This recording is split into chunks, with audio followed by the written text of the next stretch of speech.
There is therefore now no condemnation to those who are in Christ Jesus, who do not walk according to the flesh, but according to the Spirit.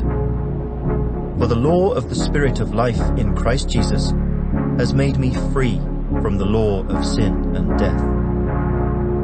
For what the law could not do, in that it was weak through the flesh, God did by sending his own Son in the likeness of sinful flesh, on account of sin.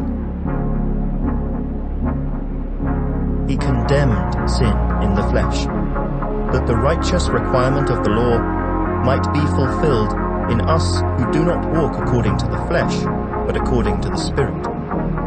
For those who live according to the flesh set their minds on the things of the flesh, but those who live according to the Spirit, the things of the Spirit.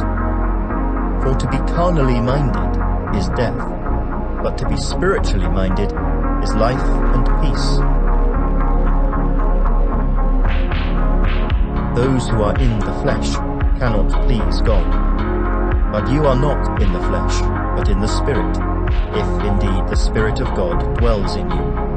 Now if anyone does not have the Spirit of Christ, he is not his.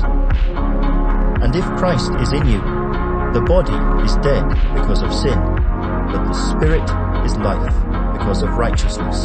But if the Spirit of him who raised Jesus from the dead dwells in you, he who raised Christ from the dead will also give life to your mortal bodies through his Spirit who dwells in you. Therefore, brethren, we are debtors, not to the flesh, to live according to the flesh.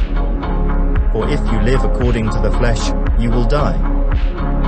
But if by the Spirit you put to death the deeds of the body, you will live. For as many as are led by the Spirit of God, these are sons of God. For you did not receive the spirit of bondage again to fear, but you received the Spirit of adoption, by whom we cry out, Abba, Father. The Spirit himself bears witness with our spirit that we are children of God. And if children, then heirs, heirs of God and joint heirs with Christ, if indeed we suffer with him, that we may also be glorified together.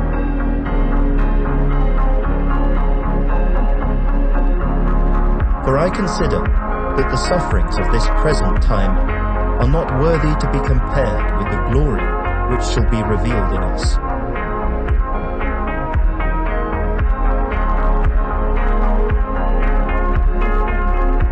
Even we ourselves groan within ourselves, eagerly waiting for the adoption, the redemption of our body. For we were saved in this hope.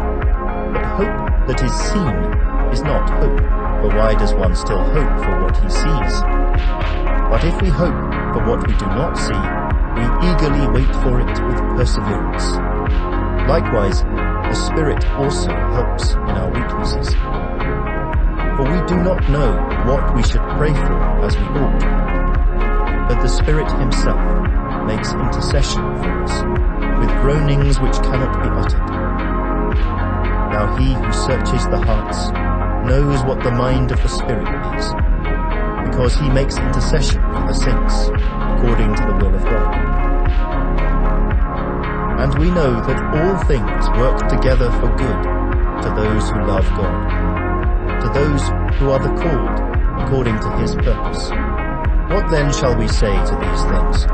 If God is for us, who can be against us? He who did not spare his own Son, but delivered him up for us all, how shall he not with him also freely give us all things? Who shall bring a charge against God's elect? It is God who justifies. Who is he who condemns?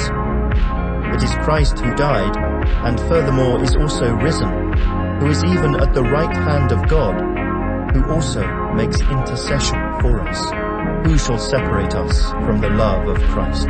For I am persuaded that neither death nor life, nor angels, nor principalities, nor powers, nor things present, nor things to come, nor height, nor depth, nor any other created thing shall be able to separate us from the love of God, which is in Christ Jesus our Lord.